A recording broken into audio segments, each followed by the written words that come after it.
Hi, I'm Dr. Anya Dashevsky, the owner of Growing Minds LLC. In the second part of our series on cognitive testing, we will be talking about the different components of IQ. As we had mentioned in our previous video, although intelligence can be thought of as one entity, most researchers agree that intelligence also consists of several different components. People can be smart in different ways. People can also struggle with some aspects of learning. Currently, the most widely used IQ tests, called the Wechsler Intelligence Scales, measure intellectual ability across 5 different domains. These 5 domains are verbal comprehension, visual spatial, fluid reasoning, working memory, and processing speed. Let's briefly talk about each of these domains. Verbal comprehension has to do with how a person problem solves using language. Tasks in this area measure verbal reasoning, vocabulary, and general knowledge about the world. A person trying to understand the meaning of a proverb or to solve an analogy problem is using their verbal comprehension ability. It is important to remember that this part of IQ testing is not culture-free. It will depend heavily on a person's culture, environment, and educational opportunities.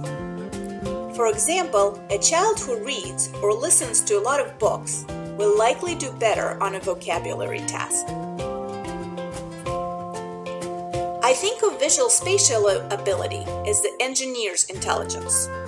It is the ability to figure out how things are related in space. It also has a hands-on component. A child building a bridge out of blocks or working on a puzzle is using her visual spatial skills. Fluid reasoning has to do with pattern recognition and the ability to solve new problems. For example, in order to complete the following pattern, you would have to use your fluid reasoning ability. A mathematician often relies on fluid reasoning to solve problems. Unlike verbal comprehension, which depends on our past experience, fluid reasoning has to do with our ability to solve problems in new situations, independent of previously acquired knowledge. The 3 domains that we just described, verbal comprehension, visual spatial, and fluid reasoning, are most related to what we think of as a person's general intellectual ability. They have to do with abstract conceptual reasoning and problem solving. I think of the next 2 areas, working memory and processing speed, as the helper areas. Working memory and processing speed help our brain run smoothly and efficiently.